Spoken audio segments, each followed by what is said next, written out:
የሰው ጅብ የሚባል ነገር አለ ይላሉ። ምንድነው ስንላቸው ቀን ቀን እንደ ሰው ይራመዳል፣ ማታ ማታ ወደ ጅብ ይቀየራል ይላሉ። ውሸት። ወደ ጅብ የተቀየረ ሰው የለም። ምናልባት ማታ ማታ እንደ ጅብ የሚያጓራ የሚጮህ ሰው ሊኖር ይችላል። ያ ሰው ጂኒ ተጠናውቶት ሊሆን ይችላል፣ ወይም በሌላ ምክንያት። ሰዋዊ ማንነቱ ግን ወደ እንስሳ ተቀይሮ በአራት እግሩ ግን በፍጹም ሊሄድ አይችልም። ባህሪውን ግን ሊላበስ ይችላል። ወይ እንደነሱ እንደ ጅቦች እንደ አውሬ የሚቧጨር የሚናከፍ ሊሆን ይሆናል። ሰዋዊ ማንነቱ ግን እንዳለ ነው። ጂኖች ግን ተመስለው መምጣት ይችላሉ ነው። ይሄ ምንም ሸክ የለውም። ከዛ ውስጥ አንዱ ሁላችንም የምናውቀው አቢ ሁረይራ ረዲየላሁ ዐንሁ የነገረን ሐዲስ አለ። ወከለኒ ረሱሉላህ ሰለላሁ ዐለይሂ ወሰለም ቢሕፍዝ ዘካት ረመዳን፣ የረመዳንን ዘካተል ፊጥር በኃላፊነት እንድጠብቅ የአላህ መልእክተኛ እኔ ላይ ኃላፊነቱን ጣሉብኝ። ታዲያ በአንድ ሌሊት ፈአታኒ አቲን፣ አንድ ሌባ መጣ። ፈጀዐለ የሕሱ ሚነ ጣዓም፣ ከምግቡም መያዝ መዝገን ጀመረ። ፈአኸዝቱሁ፣ ወዲያው ያስኩት። ወቁልቱ አልኩት፣ ወላሂ ለአርፈዐነከ ኢላ ረሱሊላህ ሰለላሁ ዐለይሂ ወሰለም፣ ወደ አላህ መልእክተኛ እጅህን ይዤ ወስደሃለሁ አልኩት። ቃለ ኢኒ ሙሕታጁን፣ እባክተወኝ እኔ አስፈልጎኝ ነው ተቸግር ያለው። ወዐለየ ዕያሉን፣ ቤተሰቦችም አሉብኝ። ወሊየ ሓጀቱን ሸዲዳ፣ ብርቱ የሆነ ችግር ስለገጠመኝ ነው አለኝ። ፈኸለይቱ ዐንሁ፣ ከሱም ለቀኩት ዘወር አልኩኝ። ፈአስበሕቱ፣ ባነጋሁም ጊዜ ወደ አላህ መልእክተኛ ሄድኩኝ። ፈቃለ ነቢዩ ሰለላሁ ዐለይሂ ወሰለም ያ አባ ሁረይራ ማ ፈዓለ አሲሩከ አልባሪሃ፣ አባ ሁረይራ ወይ የማታው ምርኮኛህ ምን አደረገ አሉኝ።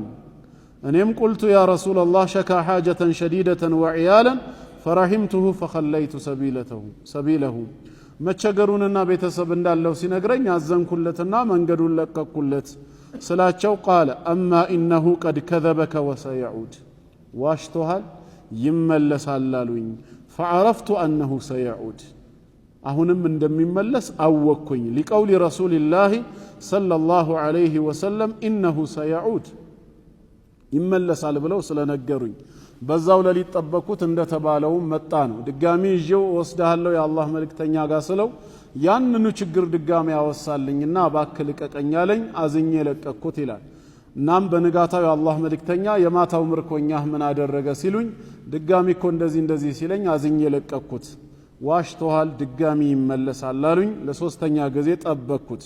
ከዛ በኋላ ልክ ሲመጣ ፈጃአ የሕሱ ሚነ ጣዓም ፈአኸዝቱሁ ፈቁልቱ፣ ያስኩትና ምን አልኩት፣ ለአርፈዐነከ ኢላ ረሱሊላህ ወሃዛ አኺሩ ሰላሲ መራት፣ ይሄ ሶስተኛ ጊዜ ነው የመጨረሻ ነው፣ ሌላ የይቅርታ እድል አልሰጥህም፣ ወደ አላህ መልእክተኛ እወስደሃለሁ።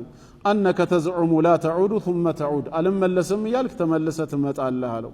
ቃለ ደዕኒ ኡዓሊምከ ከሊማትን የንፈዑከ አላሁ ቢሃ፣ እንግዲያውስ የምር ከሆነና ማትለቀኝ ከሆነ አላህ እንዲጠቅምህ የሆነ ቃል ላስተምር ልቀቀኝ እንደዛ ከሆነ አለው። ቁልቱ ማ ሁወ፣ ምንድነው እሱ የምታስተምረኝ ስለው ቃለ ኢዛ አወይተ ኢላ ፊራሽከ ፈቅረ አየተል ኩርሲ፣ ወደ መኝታ በተጠጋህ ጊዜ አየተል ኩርሲይን ቅራ።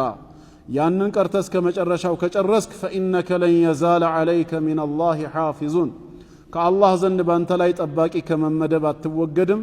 ወላ የቅረበነከ ሸይጣኑን ሐታ ቱስቢሕ፣ እስክታነጋም ሸይጣን አይቀርብህም። ፈኸለይቱ ሰቢለሁ፣ የዛኔ ለቀኩት። ፈአስበሕቱ፣ ባነጋሁኝ ጊዜ ፈቃለ ሊ ረሱሉላህ ሰለላሁ ዐለይሂ ወሰለም ማ ፈዓለ አሲሩከ አልባሪሃ፣ የማታው ምርኮኛ ምን አደረገ አሉኝ። ቁልቱ ያ ረሱለላህ ዐለይሂ ሰላቱ ወሰላም ዘዐመ አነሁ ዩዓሊሙኒ ከሊማትን የንፈዑኒ አላሁ ቢሃ፣ አላህ ሊጠቅመኝ የሚችልበትን ቃላት ላስተምር ብሎ ሞገተ። እኔም በዛ ሰበብ ፈኸለይቱ ሰቢለሁ ለቀኩት። ቃለ ማ ህየ፣ ምንድነው ያስተማረ ሲሉኝ ቁልቱ ቃለ ሊ ኢዛ አወይተ ኢላ ፊራሽከ ፈቅረ አየተል ኩርሲ፣ ወደ ምንጣፍህ ወደ መኝታ በተጠጋህ ጊዜ አየተል ኩርሲን ከመጀመሪያው እስከ መጨረሻው ቅራ። ከዛም ይህን ካረክ ከአላህ ዘንድ ጠባቂ ይመደብልሃል፣ ሸይጣንም እስክታነጋ ድረስ አይቀርብህም አለኝ።